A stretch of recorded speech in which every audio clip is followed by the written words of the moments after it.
بسم اللہ الرحمن الرحیم۔ پہلے کچھ ڈائگنوسٹک پوائنٹس پہ بات کی تھی، اب کچھ اور ڈائگنوسٹک پوائنٹس پہ بات کرتے ہیں۔ زبان کا ضرورت سے زیادہ سرخ ہونا ہارٹ کی، غلاف قلب کی یا چھوٹی آنت میں تکلیف ہونے کی طرف نشاندہی کرتی ہے۔ زبان کا سرخ اور پھٹا ہوا ہونا آنتوں کی جھلی کی خرابی کی طرف اشارہ ہے۔ پیچش کا ٹیسٹ کروانا چاہیے، ڈائسینٹری کا۔ زبان کا خشک اور سفید ہونا اور اس پر چکنی پیلی تہہ کا ہونا ملیریا کے ہونے کی انڈیکیشن ہے۔ زبان کا پیلا ہونا معدے یا تلی کی خرابی یا کسی کرونک بخار ہونے کی انڈیکیشن ہے۔ زبان پیلی ہو اور متلی ہوتی رہے، یہ یرقان ہونے کی علامت ہے۔ زبان خشک ہو، درمیان سے پیلاہٹ مائل براؤن، کناروں سے چمکدار سرخ، تو یہ ٹائیفائڈ کی طرف اشارہ دیتی ہے۔ زبان کا صرف خشک رہنا ٹائیفائڈ یا اینزائٹی کی علامت ہو سکتی ہے۔ زبان کا سبز ہونا پتے یا جگر کی خرابی کی نشاندہی ہے۔ سفید رنگت کی زبان پھیپھڑوں یا بڑی آنت کی بیماری یا خون کی کمی کی طرف نشاندہی کرتی ہے۔ زبان کا کالا ہونا جگر، گردوں اور مثانے کی بیماریوں کی طرف اشارہ ہے یا پھر کسی نروس سسٹم کی ڈیزیز کی طرف یہ اشارہ دیتی ہے۔ زبان پر سرخ سیاہ دھبوں کا ہونا ڈپتھیریا کی طرف، خناق کی طرف اشارہ دیتا ہے۔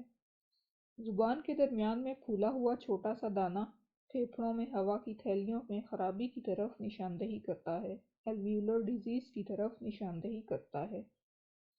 زبان کی جھلی پر سفید نشانات فنگس کے اثرات کی وجہ سے ہو سکتے ہیں۔ مستقل بخار میں زبان بائیں طرف پچھلے حصے سے پیلی ہو تو یہ ٹی بی کی طرف اشارہ دیتا ہے۔ زبان کے درمیان میں سرخ دھاریاں نظام تنفس کے اوپری حصے میں خرابی، پیٹ یا گردے کے امراض کی طرف نشاندہی کرتے ہیں۔ زبان پر جھریوں کا ہونا پیٹ کی بیماریوں کی وجہ سے ہو سکتا ہے۔ زبان کا کھردرا ہونا گردش خون یا نظام تنفس کی خرابی کی وجہ سے ہوتا ہے۔ زبان کا ڈھیلا محسوس ہونا کسی نروس ڈیزیز کی وجہ سے ہو سکتا ہے یا پھر مسکولر ویکنس کی وجہ سے۔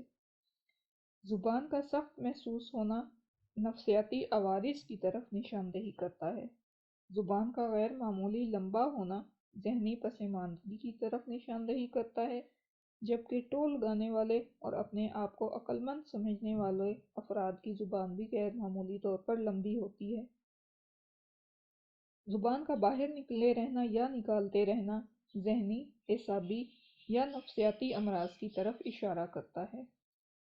زبان پر بال کا ہونا کینسر کی طرف اشارہ ہے۔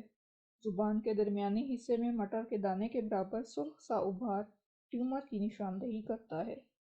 زبان کے نیچے جھلی سے بننے والی گٹھلی، گانٹ، ابھار، سسٹ وغیرہ ہو تو یہ رینیولا کی بیماری کو ظاہر کرتی ہے، عموماً یہ نیلے رنگ کی ہوتی ہے۔ ناخنوں کی بات کریں تو بالکل سفید ناخن خون میں سرخ ذرات کی کمی کی طرف اشارہ دیتے ہیں۔ ناخن پر سفید دھبے خون میں سرخ ذرات کی کمی کے علاوہ کیلشیم ڈیفیشنسی کی طرف اشارہ دیتے ہیں۔ ناخنوں کا سفید ہونا، دبانے پر بھی سفید رہیں اور رنگ نہ بدلیں، یہ جگر کی خرابی کی طرف اشارہ ہے۔ نیلے ناخن جگر کی خرابی یا جسم میں آکسیجن کی کمی کی نشاندہی کرتے ہیں۔ ناخن پر نیلے آدھے چاند کی شکل کا ابھار جگر کے گلنے کی نشاندہی ہے۔ پیلے اور موٹے ناخن اعصابی دباؤ کی وجہ سے ہوتے ہیں۔ اگر ناخن پر پیلے نشانات بن جائیں یا زرد سفید بلبلے ابھر آئیں، اس کا مطلب یہ ہے کہ مریض کے جگر اور دماغ میں آئرن کی مقدار بڑھنے کا امکان ہے، یعنی ولسن ڈیزیز کا اندیشہ ہے۔ جن لوگوں کی انگلیوں کے پورے موٹے ہوں اور ناخن کے قریب جلد کا رنگ سرخی مائل ہو، ان کے دل کے دائیں یا بائیں حصوں کے درمیان سوراخ ہونے کا امکان ہوتا ہے۔ اگر انگلیوں کے پورے موٹے ہوں اور ناخن کے پاس سے جلد کا رنگ بدلہ نہ ہو تو یہ پھیپھڑوں کی بیماری کا امکان ہے۔ ناخن کا رنگ کالا ہو جائے یا اس پر سلیٹی یا کالی دھاریاں ابھر آئیں تو یہ سوڈوموناس انفیکشن ہونے کی طرف نشاندہی ہے یا پھر گلومس ٹیومر کی طرف نشاندہی دیتا ہے۔